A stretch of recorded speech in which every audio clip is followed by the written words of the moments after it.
They always called me the dumb one. At family dinners. At holidays. Right to my face. I laughed it off, but it stuck. While they mocked me, I stayed quiet. I studied. I worked. I failed, then tried again. Then one day, a $47 million check landed on the table. No speeches. No revenge. Just silence. And that's when they finally realized they were wrong about me. I need you to do something for me right now. If you've ever been called stupid, slow, or not good enough by the people who are supposed to believe in you, drop the word enough in the comments. Let me know I'm not alone in this. And if you want to see how this $47 million changed everything, keep watching. Because we're just getting started. My name is Katie Bennett. I'm 26 years old. And this is the story of how my grandmother left me something that would flip my entire life upside down. The Bennett family wasn't rich. Not like private jet rich. But we were comfortable. My dad, Robert Bennett, ran Bennett Real Estate in Chicago. My grandma Rose started the company back in 1968 with one tiny office on the South Side. By 2024, the company was worth about $94 million. I was born with dyslexia. Diagnosed when I was 7. Letters would jump around on the page. Words would switch places. Reading took me forever. Everything took me 3 times longer than other kids. And my parents' response? Shame. Not support. Shame. When I was 11, they hired tutors for my sister Jessica. Piano lessons at a fancy music school. French classes. SAT prep with some guy who charged $300 an hour. When I asked for help with reading, my mom just sighed. Katie, we've already spent so much on specialists. At some point, you have to accept that some kids just aren't academic. I was 11. I believed her. So I learned to survive on my own. Audiobooks became my best friend. I made charts and drawings to help me remember things. And every Sunday, I'd take the bus to Grandma Rose's apartment in Wicker Park. She'd sit with me for hours, teaching me through stories instead of textbooks. Katie, she told me once, holding my hand across her kitchen table. You read slower than most people, but you notice things others miss.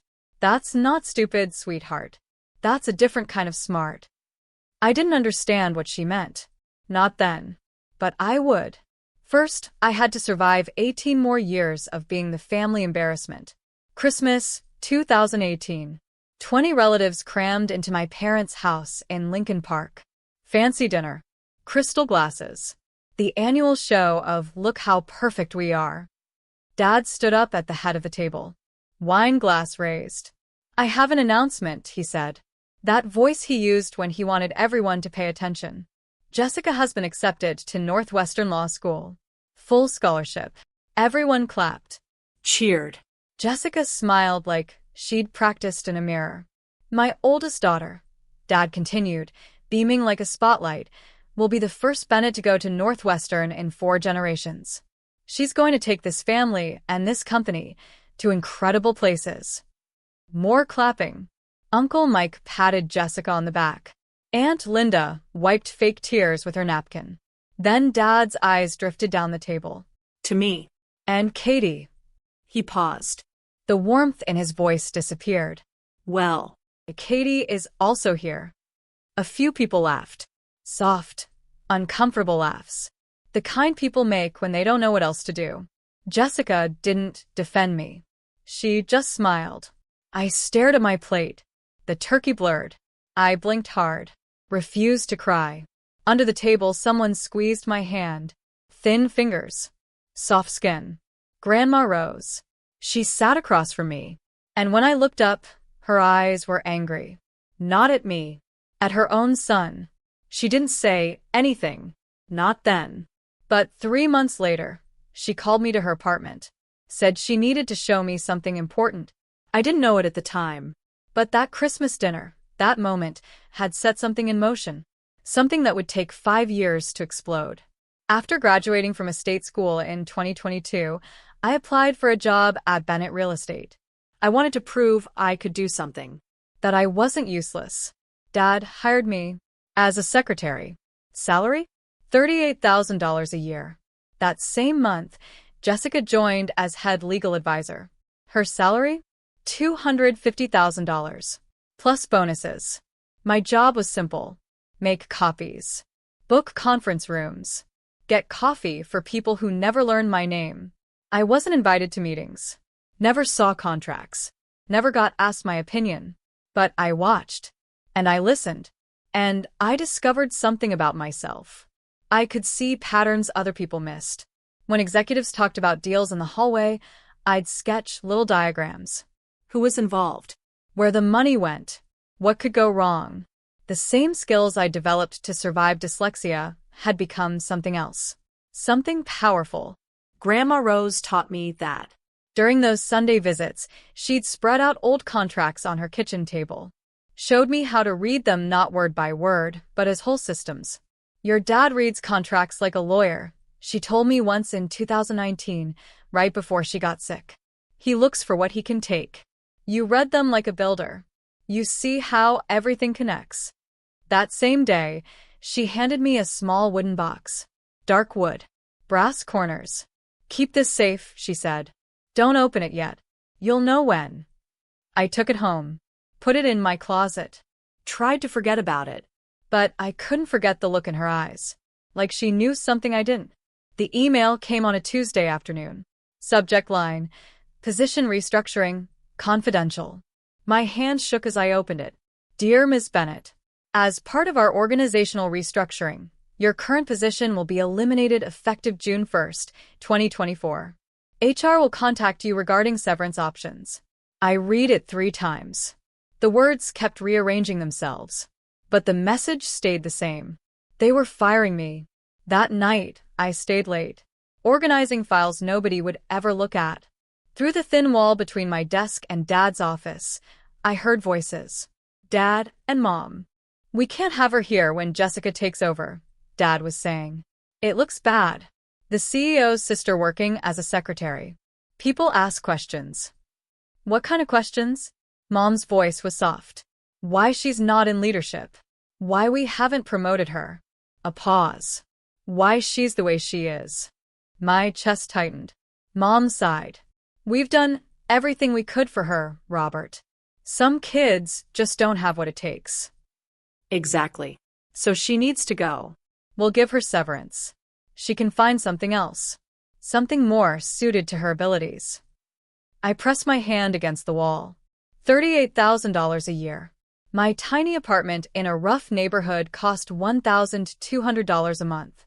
If I lost this job, I'd be homeless in 2 months. But the money wasn't even the worst part.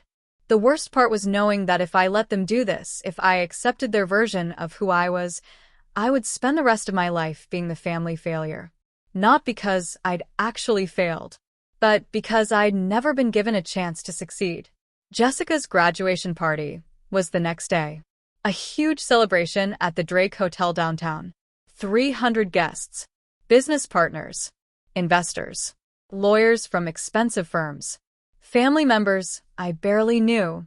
This was Dad's kingdom. His stage. The place where he showed everyone how perfect his life was. I stood by the entrance in a black dress from Target. $65. The most I could afford. Everyone else wore designer gowns and fancy suits. Mom found me before I could sit down. Katie. Her eyes traveled from my cheap shoes to my drugstore makeup. Her mouth tightened. You couldn't find anything nicer? This is what I have. Well. She adjusted her diamond bracelet. You'll be at table 24. Near the kitchen. Try not to draw attention to yourself. Of course. And Katie. She leaned closer. Her perfume made my eyes water. Tonight is Jessica's night. Whatever you're feeling, whatever resentment you think you're entitled to, keep it to yourself. Don't embarrass us. She walked away before I could say anything. Table 24 was hidden behind a pillar. My tablemates were distant cousins I'd met maybe once. From my seat, I could see the stage. A huge photo of Jessica in her graduation cap. A banner that said, "Congratulations, Jessica Bennett, Northwestern Law 2024. And near the entrance, standing alone by the door, an older man in a gray suit. He wasn't eating. Wasn't talking to anyone. Just watching. His eyes found mine across the room. Something cold ran down my back. At 8 p.m., the music stopped. Lights dimmed. A spotlight hit the stage where Dad stood. Champagne glass in hand. Ladies and gentlemen, thank you for celebrating this extraordinary young woman. Applause before he even finished. Jessica graduated top of her class at Northwestern Law. She clerked for Judge Martinez. And last month, she made partner track at one of Chicago's top firms. Dad's voice got louder, prouder. But tonight, I'm not just celebrating her achievements. I'm announcing her future. Jessica joined him on stage. Emerald green dress. Perfect smile. Effective immediately, Jessica Bennett will inherit my entire estate upon my passing. My stomach dropped. This includes our family home in Lincoln Park, valued at $8 million. And most importantly, he paused. The position of CEO of Bennett Real Estate when I retire. The room exploded. Standing ovation. Camera flashes. Jessica wiped her eyes. 300 people celebrating. Not one of them looked at table 24. The cousin next to me leaned over. So, what does that mean for you? I opened my mouth. Closed it. What could I say? That I'd just been erased from my own family? That the termination letter in my inbox was just the beginning? That every fear I'd ever had about being worthless had just been confirmed in front of everyone who mattered? The applause died down. Jessica hugged Dad. And through the crowd, the gray-suited man started walking toward me.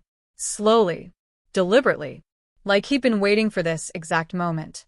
He stopped at my table. Up close, I could see he was older, maybe 60, with careful eyes and the posture of someone who's spent his life in courtrooms. Miss Bennett, that's me. I straightened up. Can I help you? My name is David Miller.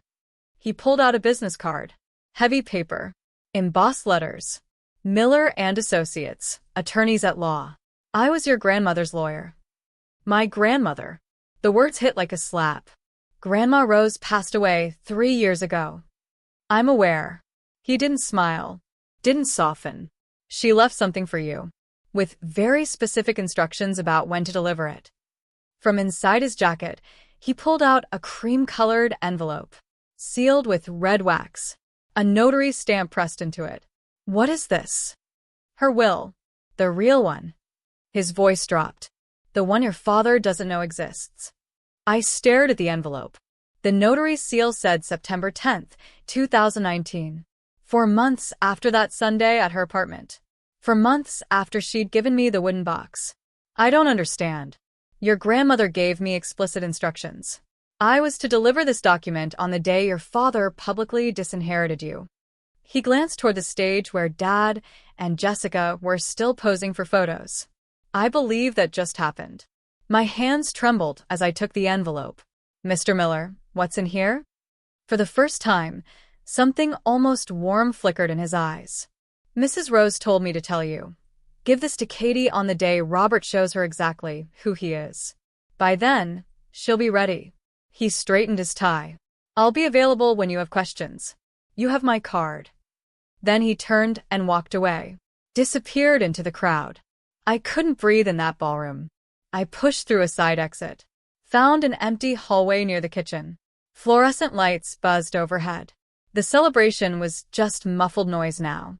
My fingers shook as I broke the wax seal. Inside, 3 pages of legal text. A notarized signature. A date, September 10th, 2019. I read slowly. Carefully. The letters jumped around, but I forced them to stay still. I, Rosemary Bennett, being of sound mind and body, do hereby revoke all previous wills and declare this to be my last will and testament. My eyes caught on a paragraph in the middle. To my granddaughter, Katie and Bennett, I bequeath 51% of my shares in Bennett Real Estate LLC, currently valued at approximately $47 million, along with all voting rights. I read it again. And again. 51%. Controlling interest. $47 million. The will continued. This bequest is made with full knowledge of my son Robert's treatment of Katie. She has been excluded, diminished, and denied opportunity, not due to lack of ability, but due to lack of support. Katie is not dumb. Katie was abandoned, and I will not allow her father's prejudice to continue after my death. A sob caught in my throat. Grandma had seen everything. She'd seen everything. A condition at the bottom of the page. To activate this bequest, Katie must formally request an emergency board meeting within 72 hours of receiving this document. Failure to act within this window will render this will null and void. 72 hours. The deadline would hit at 8 p.m. on May 18th. 3 days. I leaned against the cold wall, the papers clutched to my chest. Grandma had given me a weapon. Now I had to decide if I was brave enough to use it. David Miller was waiting by the coat check when I came out. You read it. The 72-hour thing. My voice cracked. Why would she put that in? Miller handed me a second card. This one had a cell number written on the back. Your grandmother knew you, Miss Bennett. She knew that if she gave you unlimited time, you might convince yourself not to act. He paused. The deadline isn't a punishment. It's permission. Permission for what? Permission to stop waiting for your family to change their minds about you. To take what's rightfully yours. He checked his watch. The deadline is 8 p.m. May 18th. 3 days. If you want to proceed, you'll need to submit a formal request for an emergency board meeting. I can help you draft it. Through the ballroom doors, I could see Dad still on stage, posing for photos with Jessica. Mom was talking to guests, accepting congratulations like she'd earned them. If I did this, if I used the will, I would destroy every relationship I had left. Dad would never forgive me. Jessica would hate me. But if I stayed silent, I would accept their verdict. I would become exactly what they'd always said I was. The failure. The dumb one. The daughter who didn't matter. Miss Bennett. Miller's voice cut through my thoughts. Your grandmother believed in you. She spent the last 3 years of her life preparing for this moment. He looked me in the eyes. The question is, do you believe in yourself? I looked at the will in my hands, at the signature of the woman who'd held my hand under Christmas tables and taught me that being different wasn't the same as being broken. I'll call you tomorrow, I said. We're requesting that board meeting. Miller allowed himself a small smile. She said you would. That night, back in my tiny apartment, I finally opened the wooden box. My roommate was asleep. The only light came from the street lamp outside, casting yellow stripes across my bed. I sat cross-legged with the box in my lap. The brass hinges creaked as I lifted the lid. Inside, a handwritten letter on Grandma Rose's stationery, a faded document dated 1968, and a USB drive, modern, out of place with the rest. I reached for the letter first. My dearest Katie, if you're reading this, then David has done his job. And your father has done exactly what I feared he would. I'm sorry I couldn't protect you while I was alive. But I can protect you now. The enclosed document is the original partnership agreement from 1968, when I founded Bennett Real Estate. Your father has never seen it. It establishes that the founder's shares carry permanent voting rights that cannot be removed without board approval. The USB contains something else.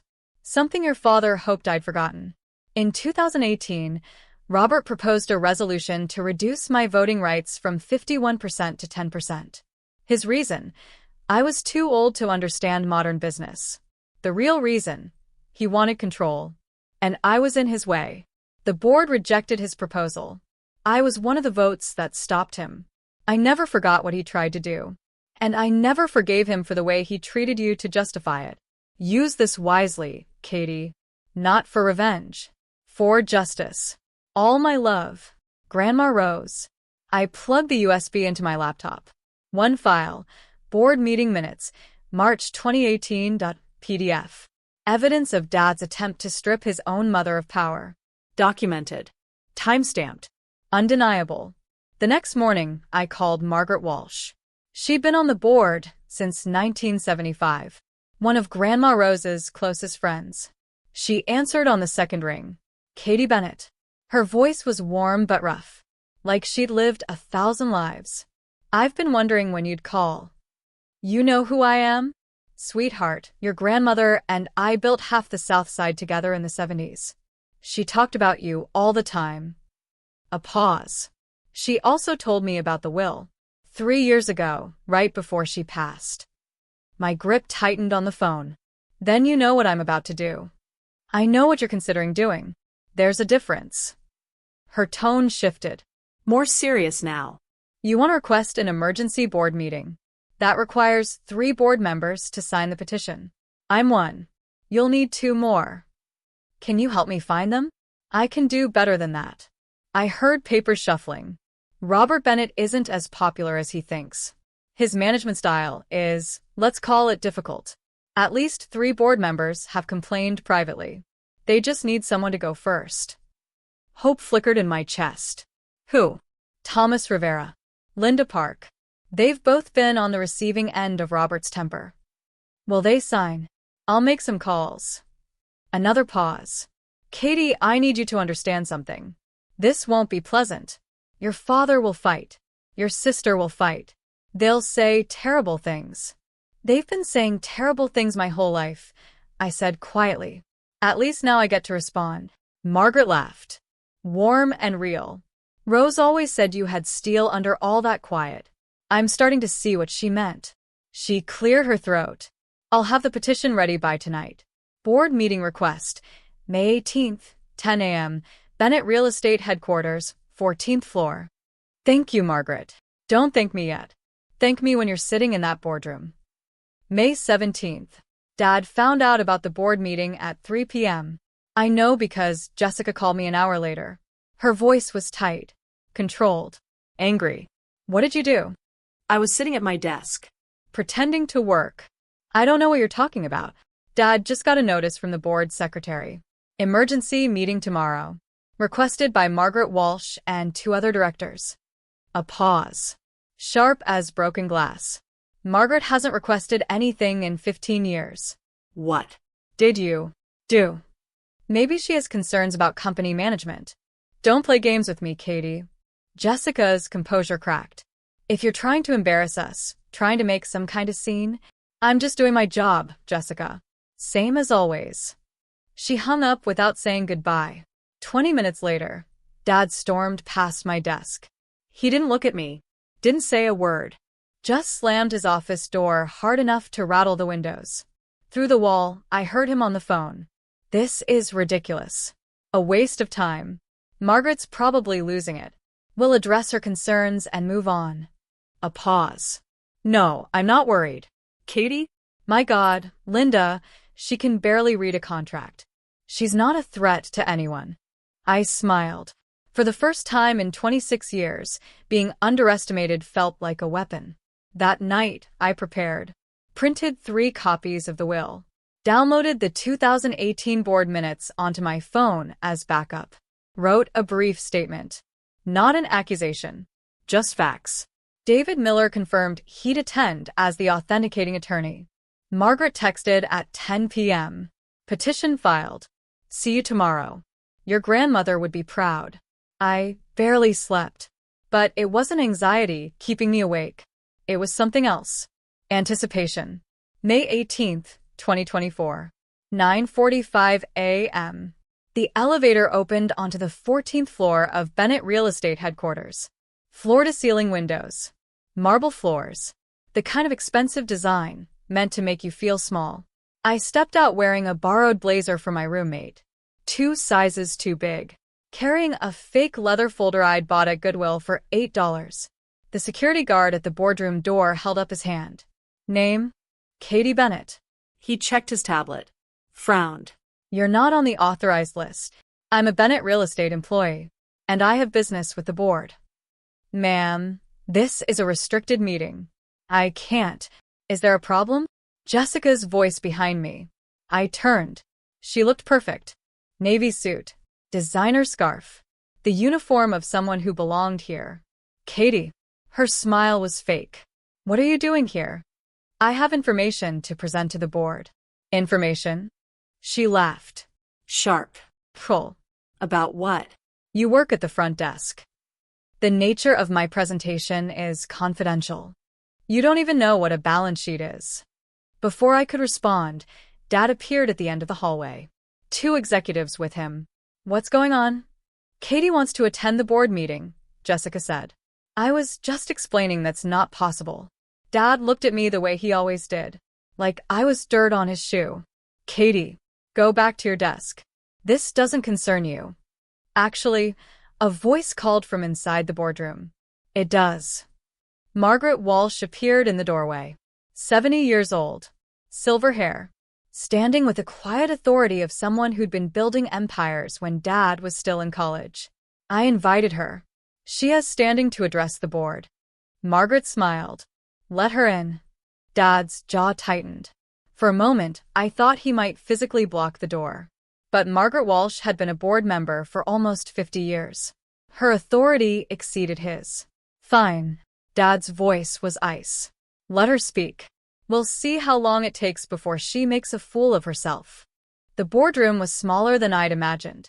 A long table, polished wood, 10 leather chairs, portraits of past executives on the walls, including Grandma Rose, her painted eyes watching from above the fireplace.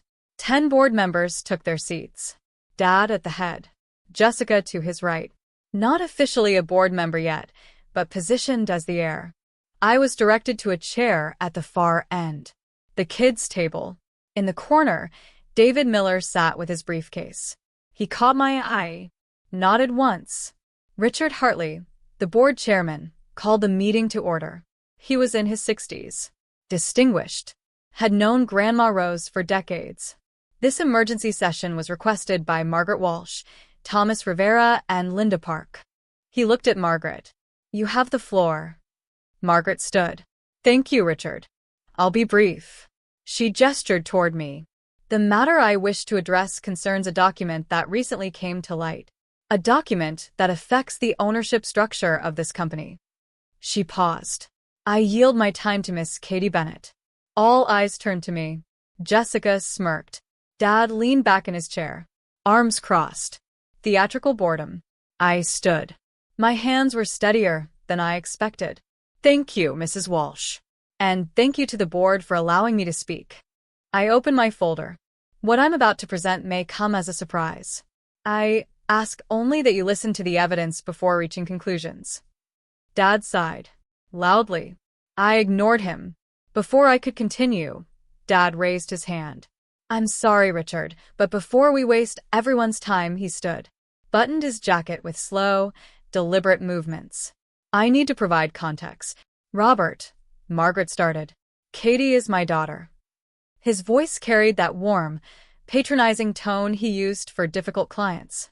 And I love her, but she's not qualified to address this board on any business matter. She works as a secretary. She has no legal training, no financial background, no experience. Jessica chimed in, voice dripping with fake sympathy. Katie also has dyslexia. She struggles with reading. We've tried to support her, but she shrugged. Some limitations can't be overcome. A few board members shifted uncomfortably. What we're seeing here, Dad continued, is a troubled young woman acting out. Perhaps due to the announcement at Jessica's party. Sibling jealousy is. Mr. Bennett. Richard Hartley's voice cut through like a knife. You'll have an opportunity to respond. But Miss Bennett requested this time. She's entitled to use it. Dad sat down. His expression promised revenge. Jessica caught my eye and mouthed, You're embarrassing yourself. I looked at them both and felt something shift inside me. Not anger. Something colder. Clearer. They weren't trying to protect me. They were trying to protect their version of the story. The version where I was nothing. Thank you, Mr. Hartley. I pulled the document from my folder. I won't be discussing my reading ability today. I'll be discussing this. I held up the will. The room went silent. This is the last will and testament of Rose Marie Bennett, founder of this company. Notarized September 10th, 2019. Dad's face went white. That's impossible. His voice came out strangled. My mother's will was executed in 2015. I have a copy. You have a copy of her previous will. I kept my voice level. Calm. Under Illinois law, A subsequent valid will automatically revokes all prior wills. I placed the document on the table. This will was executed 4 years after the one you have. I slid it to Richard Hartley. Mr. Miller. I gestured to David, who stood from his corner seat. Would you please confirm the authenticity? David approached the table. I'm David Miller, partner at Miller & Associates. I served as Rose Bennett's personal attorney from 2010 until her death in 2021. He spoke clearly. Professionally. I can confirm this will was executed in my presence on September 10, 2019. It was witnessed by 2 independent notaries. The original is held in escrow at First Chicago Bank. Richard Hartley studied the document. His eyebrows rose. This will bequeaths 51% of Bennett Real Estate shares to. He looked up at me. To you, Miss Bennett. Whispers rippled around the table. That's a forgery, Jessica said. But her voice had lost its edge. It's not. David's response was immediate. And I'd advise you against making accusations without evidence, Miss Bennett. Miller & Associates' reputation speaks for itself. Dad slammed his palm on the table. This is absurd. My mother was ill. She was being manipulated. Manipulated? I pulled out my phone. Perhaps you'd like to explain this then. I pressed play. Dad's voice filled the room. Rose is 81 years old. She doesn't understand modern business. I moved to reduce her voting rights to 10%. The recording ended. The silence was absolute. Dad's face turned purple. That recording, that was a private board discussion, which Grandma Rose attended, I said. My voice steady. She recorded it, as was her right as a shareholder. Richard Hartley set down the will. His expression had changed. Harder now. Miss Bennett, would you read the relevant passage aloud? For the record. I nodded. Took a breath. To my granddaughter, Katie and Bennett, I bequeath 51% of my shares in Bennett Real Estate LLC, along with all voting rights. I paused. Let the words settle. This bequest is made with full knowledge of my son Robert's treatment of Katie. She has been excluded, diminished, and denied opportunity, not due to lack of ability, but due to lack of support. Jessica made a choking sound. Katie is not dumb. Katie was abandoned, and I will not allow her father's prejudice to continue after my death. I looked directly at Dad. Robert has confused credentials with character, degrees with worth. He tried to strip me of my voting rights because I saw through him. He marginalized Katie because she reminded him of the kind of person he refuses to be. Dad said nothing. His hands were shaking. The will concludes, I built this company from nothing. I choose who carries it forward. I choose Katie. Richard Hartley removed his glasses. Mr. Miller, you can confirm this document is legally binding? I can. The 2015 will is superseded. As of this moment, Katie Bennett is the majority shareholder of Bennett Real Estate. Margaret Walsh smiled quietly. Thomas Rivera and Linda Park exchanged glances. And for the first time in my life, I watched my father look at me with something other than dismissal. Fear. This doesn't prove anything, Jessica said. Her voice had turned brittle. Even if the will is valid, which we'll contest, Katie has no business experience. She can't run a company. I'm not asking to run the company. I address the full board now. I'm asking you to examine the facts. I pulled the 2018 board minutes from my folder. March 12, 2018. Robert Bennett proposed Resolution 2018 to 2007 to reduce Rose Bennett's voting shares from 51% to 10%. I found the passage. His stated rationale: the founder is no longer capable of understanding modern business operations. That was taken out of context, Dad said weakly. The resolution failed. By 2 votes. Grandma Rose's vote and Margaret Walsh's vote. I looked at Margaret. Is that accurate? Margaret nodded slowly. It is. Rose called me that night. She was devastated. Not because of the resolution. She knew it would fail. But because her own son had tried to take everything she'd built. This is ancient history, Dad started. It's evidence. I cut him off. Evidence that my grandmother wasn't suffering from diminished capacity when she wrote this 2019 will. She was protecting herself. And she was protecting me. Richard Hartley looked around the table. Does anyone have documentation contradicting what's been presented? Silence. Robert. Dad's jaw worked. No words came. Jessica? My sister stared at the table. Her perfect composure shattered. Thomas Rivera spoke for the first time. Richard, I think we need to recess. Have legal counsel review these documents. Agreed. Hartley checked his watch. We'll reconvene in 15 minutes. Mr. Miller, please remain available. The board members stood. Hushed conversations broke out. Dad didn't move. He sat frozen, staring at Grandma Rose's portrait on the wall. I wondered if he could feel her watching. 15 minutes stretched into 40. The board's legal counsel, a thin man named Patterson, spent the entire time on his phone, calling Miller and Associates. First Chicago Bank. The Illinois State Court Records Office. I sat alone at the end of the table. David Miller brought me water. Margaret Walsh squeezed my shoulder as she passed. Dad and Jessica huddled in the corner. Their whisper continued, 10:14 p.m. argument growing louder. Finally, Patterson returned. Whispered in Richard Hartley's ear. Hartley's expression flickered. Surprise. Then acceptance. Please take your seats. The board members filed back. The tension had crystallized into something sharp. Our legal counsel has confirmed the following. Hartley read from his notes. The will presented by Miss Bennett is valid under Illinois law. It supersedes all previous wills. Effective immediately, Katie and Bennett holds 51% of Bennett real estate shares. Someone inhaled sharply.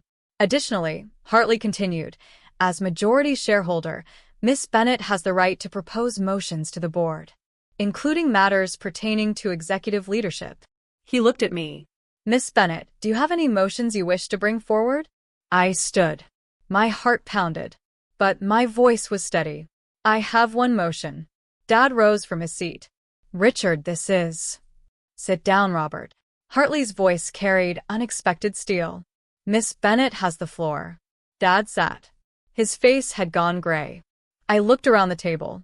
12 people who, until an hour ago, had never considered me capable of anything. Now they waited for my decision. The power to destroy my father's career was in my hands. I thought about what Grandma Rose would want, and I made my choice. I'm not proposing to remove Robert Bennett as CEO. The tension shifted. Jessica's head snapped up. Even Margaret looked surprised. What I am proposing is a vote of confidence. The board will decide whether Robert Bennett retains their confidence as CEO of Bennett Real Estate. I paused. If the majority votes no confidence, he resigns. If the majority votes confidence, I will not interfere with operational leadership. This is absurd. Jessica stood. You're turning this into a spectacle, a revenge fantasy. No. I met her eyes. This is corporate governance. The same process that exists in every well-run company. The same process Grandma Rose established in our bylaws 40 years ago. I paused. If Dad has the board's confidence, he has nothing to worry about. Richard Hartley studied me for a long moment. Something like respect flickered in his expression. Is there a second for this motion? Seconded. Margaret Walsh didn't hesitate. Then we'll vote. All those expressing confidence in Robert Bennett as CEO, raise your hands. For hands went up. Dad's allies. People who owed their positions to him. All those expressing no confidence. 6 hands rose. Hartley counted twice. Then set down his pen. The motion carries. 6-4. He turned to Dad. Mr. Bennett, the board has voted no confidence. Per our bylaws, you have 30 days to submit your resignation. Dad said nothing. He stood. Looked at me. Really looked at me. For what might have been the first time in my life. I expected rage. Hatred. Threats. What I saw was worse. Recognition. The understanding that he'd underestimated me so completely that he'd lost everything. He walked out without a word. Dad caught me in the hallway outside the boardroom. Mom was with him. Someone must have called her. Her face was streaked with tears, mascara running. You.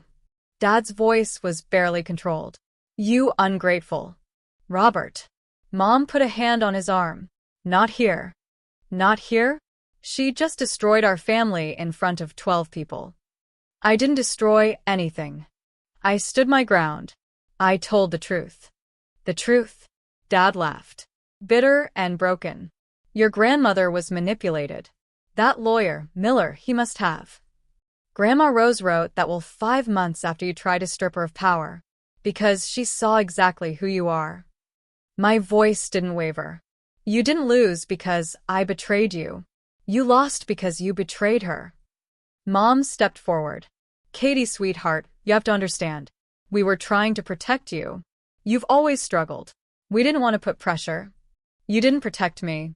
You erased me. 26 years of silence turned into words. Every Christmas dinner, every family photo, every conversation where you talked about Jessica's achievements and pretended I didn't exist. That wasn't protection. That was abandonment. That's not fair. You're right. It wasn't fair. I met Mom's eyes. I spent my whole life trying to prove I was worthy of this family. I'm done proving. Dad grabbed my arm. This isn't over. We'll contest that will. You'll lose. I pulled free. And you know it. Because Grandma Rose planned for every possibility, including this one. I walked toward the elevator. Behind me, I heard Mom's voice. Katie, wait. I didn't wait. For the first time in my life, I didn't need their permission to leave. The elevator doors closed. I leaned against the wall, finally letting myself breathe. The adrenaline that had carried me through the last 2 hours started to fade, leaving something unexpected behind. Not triumph, not satisfaction. Grief. I just severed 26 years of hoping things would change, of believing that if I was patient enough, quiet enough, good enough, my parents would eventually see me, love me the way they loved Jessica. That hope was dead now. I'd killed it myself. The elevator reached the lobby. By the time the doors opened, I'd wiped my eyes, straightened my borrowed blazer. David Miller was waiting by the security desk. That was... He searched for the word. Remarkable. It was necessary. Your grandmother would agree. He fell into step beside me as I walked toward the exit. What happens now? Now I go home, sleep, try to figure out what my life looks like. We stopped at the revolving doors. And the company? I don't want to be CEO. I never did. I looked back at the building. I just want a company Grandma Rose built to be run by people who actually care about it, not people who see it as their personal kingdom. Miller nodded slowly. The board will want to meet with you. Discuss your role going forward. I know, but not today. I pushed through the door. Felt the Chicago sunlight hit my face. Today, I just need to be Katie Bennett. Not a shareholder. Not a victim. Not a symbol. I looked back at the building. Tomorrow I'll start figuring out what comes next. May 19th, 2024. Dad signed his resignation letter at 3 p.m. I wasn't there. I learned about it through an email from Richard Hartley. Miss Bennett, your father has submitted his resignation effective June 15th, 2024. The board has appointed me as interim CEO while we search for permanent leadership. Additionally, the board has voted to offer you a formal position, Director of Community Development. This role would allow you to participate in major decisions while you determine your long-term relationship with the company. Please let me know your thoughts. Regards, Richard Hartley. I read it 3 times, then forwarded it to David Miller. His response came within an hour. Fair offer. No strings attached. Congratulations, Katie. That evening, an all-staff email went out. Effective June 15th, Robert Bennett will step down as CEO. Richard Hartley will serve as interim CEO. Additionally, the board welcomes Katie Bennett as Director of Community Development in her capacity as majority shareholder. We thank Robert for his years of service and wish him well. My phone buzzed with messages. Colleagues I'd worked beside for 2 years. People who'd never learned my name. Suddenly they wanted coffee. To reconnect. To catch up. I ignored most of them, but one message stood out. From Patricia Hayes, an executive assistant who'd started at the company in 1985, who'd worked directly with Grandma Rose. Katie, Rose used to talk about you constantly. She said you saw things others missed. I never understood what she meant until today. Welcome to the team. She'd be so proud. I saved that message. Some validation doesn't come from family. Sometimes that's better. 1 week later, the story went public. Chicago Business Times. Bennett Real Estate Shakeup. Founder's granddaughter takes control after secret will surfaces. The article didn't name me directly. Privacy laws prevented that. But anyone in Chicago real estate knew exactly who it was about. In a dramatic turn of events, the heir apparent to Bennett Real Estate has been displaced by a previously unknown family member.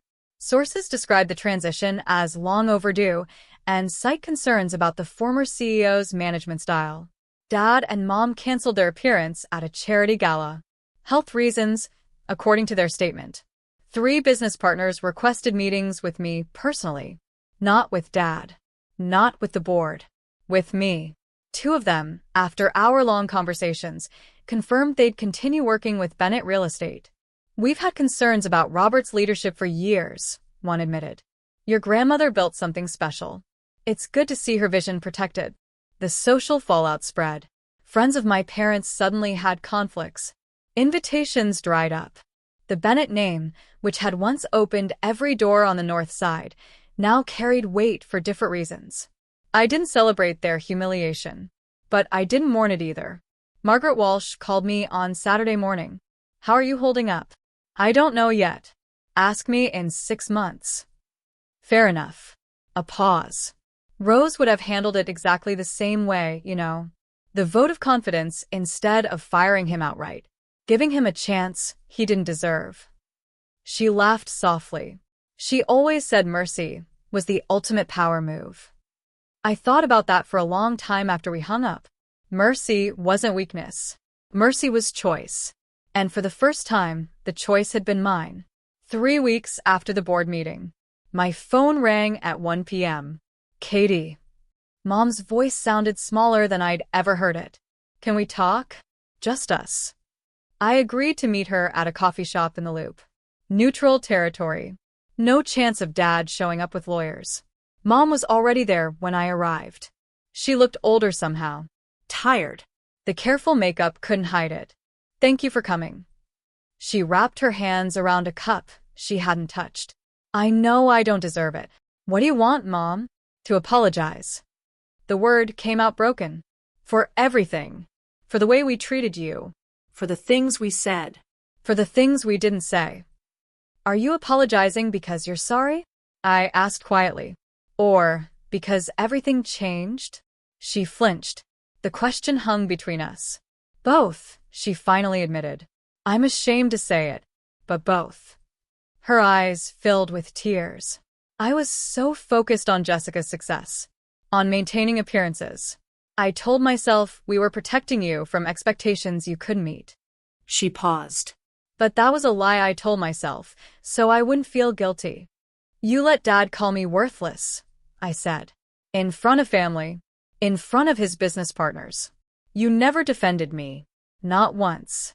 I know. A tear slipped down her cheek. I know. And I can never undo it. She looked at me.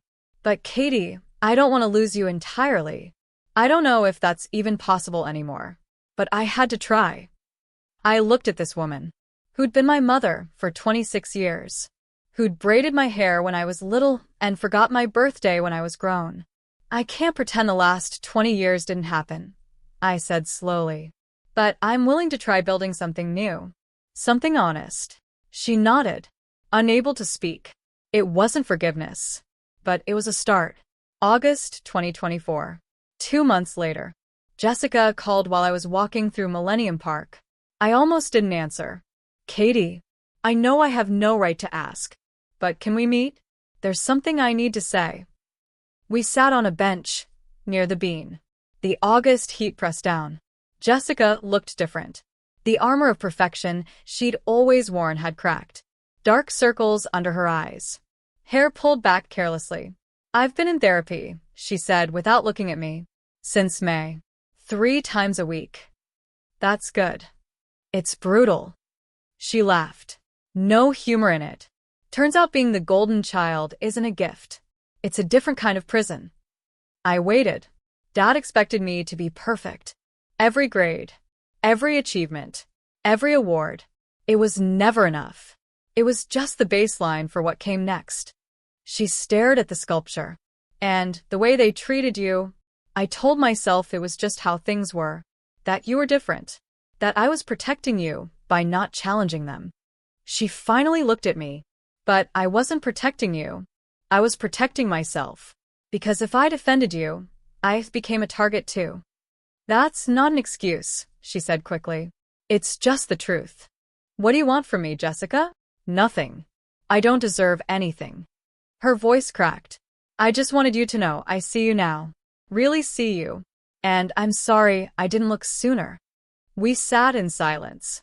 Two sisters who'd grown up in the same house as strangers. I can't go back to how things were, I said finally. But I'm not interested in staying enemies either. Maybe we start over, Jessica said quietly. From scratch. Her eyes filled with tears. I'd like that. It wasn't the sister relationship I'd wanted as a kid. But maybe it could become something real. November 2024. 6 months after the board meeting. I moved into my own apartment in Wicker Park. 1 bedroom. Old building. Hardwood floors. A view of the street where Grandma Rose had her first office in 1968. The rent was more than I'd ever paid. But I could afford it now. My new salary as Director of Community Development, $165,000 a year. Plus dividends from my shares. The position was my idea. A new division focused on affordable housing, community partnerships, real estate that actually helped people instead of just making money. The kind of thing Grandma Rose would have championed. Dad called once a month now. Short conversations. Polite. He asked about the weather. About my apartment. About work. We both pretended the past hadn't happened. It was easier that way. Mom and I had lunch every other week. Slowly. Awkwardly. She was learning to see me as a person instead of a problem. It wasn't the mother-daughter relationship I dreamed of. But it was honest. Which was more than we'd ever had. Jessica and I got coffee on weekends sometimes. We were learning each other. Really learning. For the first time. She told me about the pressure she'd carried. I told her about the loneliness. Neither of us pretended the past was okay. But we were writing a new story. On the wall of my apartment, I'd hung Grandma Rose's portrait. The same one that had watched over the boardroom for 40 years. Sometimes, when the evening light hit it just right, I could almost see her smiling. You did it, Grandma. You gave me the tools. I just had to be brave enough to use them. 6 months ago, I was invisible. Now I was finally myself.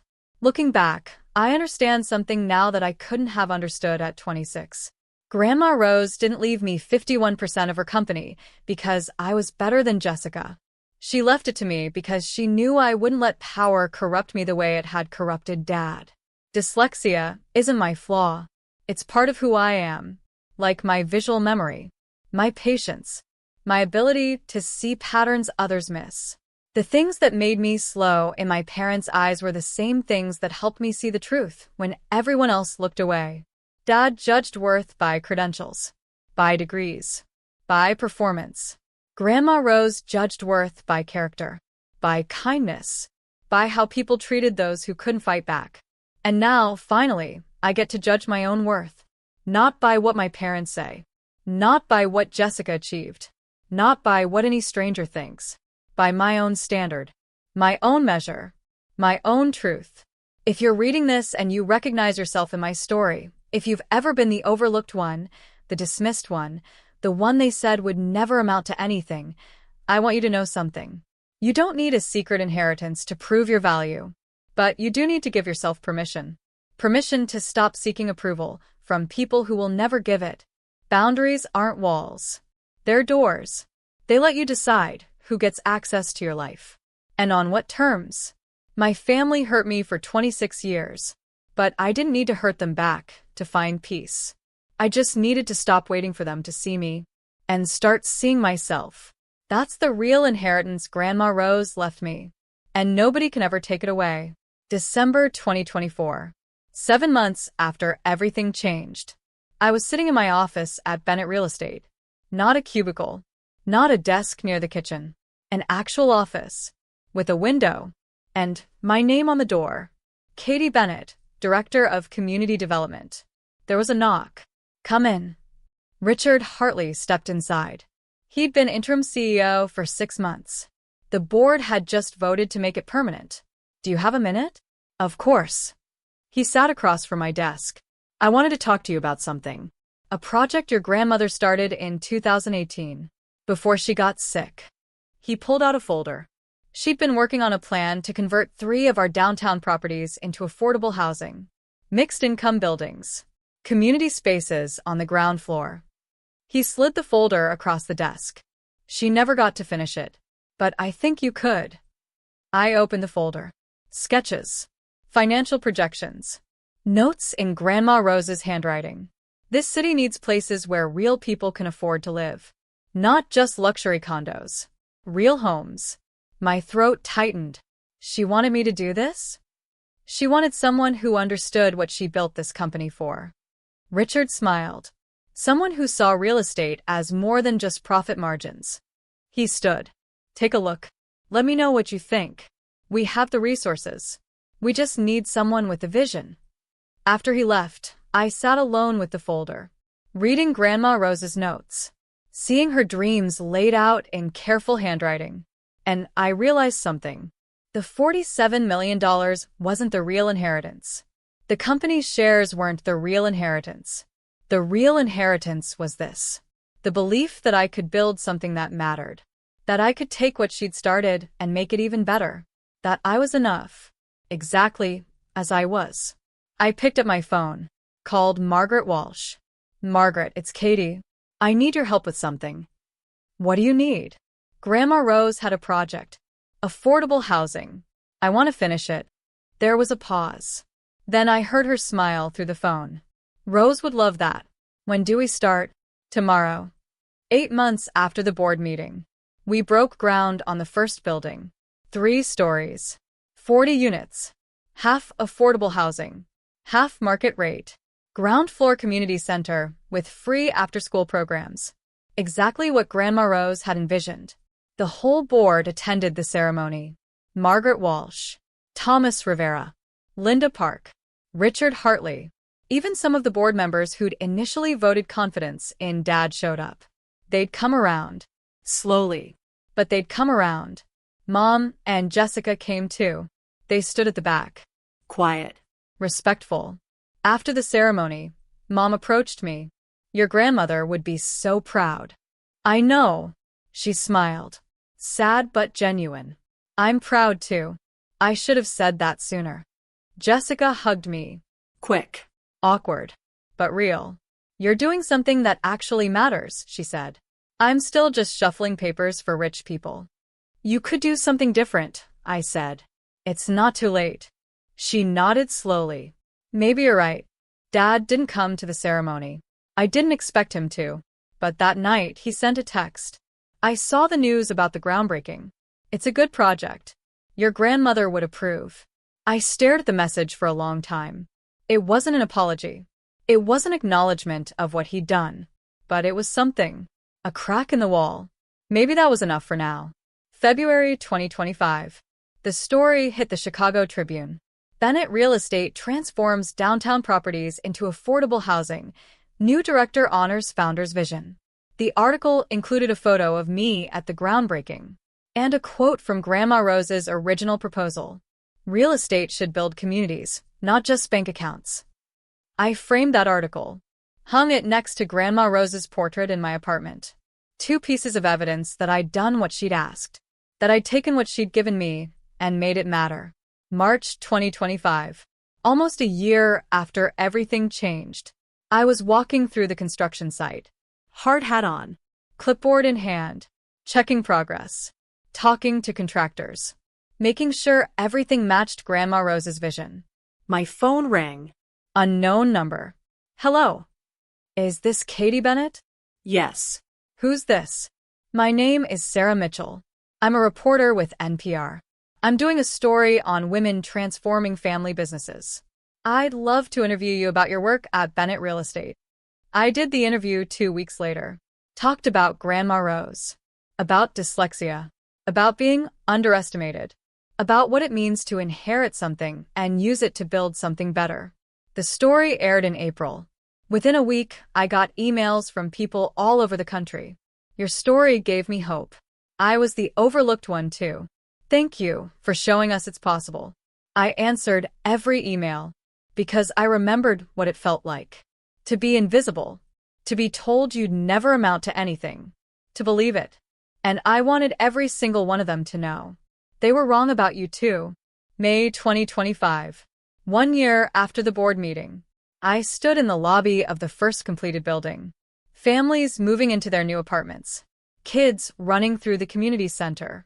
People who'd been priced out of the city finally having a place to call home. Margaret Walsh stood beside me.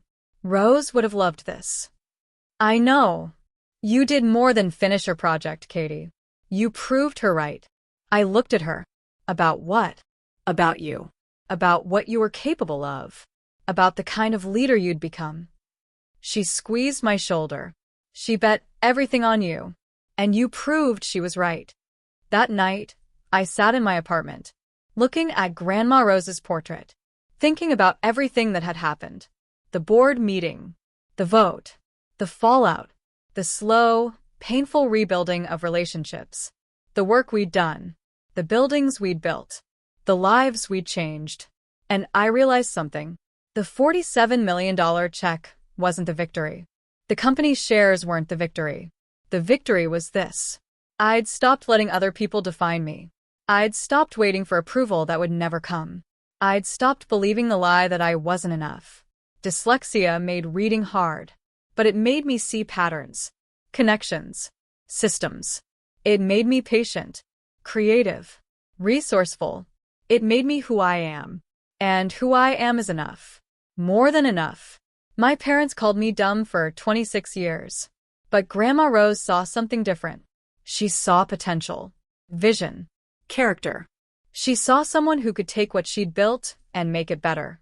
Someone who would use power to help people, not control them. Someone who understood that worth isn't measured in degrees or bank accounts. It's measured in how you treat people, what you build, who you become. I'm not the dumb one. I never was. I was just waiting for the right person to see me.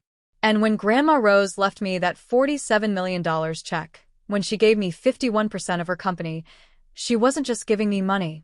She was giving me permission. Permission to be exactly who I was meant to be. And I finally took it. The end. If this story touched you, if you've ever been told you weren't good enough and had to prove them wrong, I want to hear from you. Drop the word enough in the comments. Let me know I'm not alone. Let me know you're not alone. Because we're not. We're enough. We always were. We just needed someone to believe in us. And sometimes, that someone has to be ourselves. Thank you for reading my story.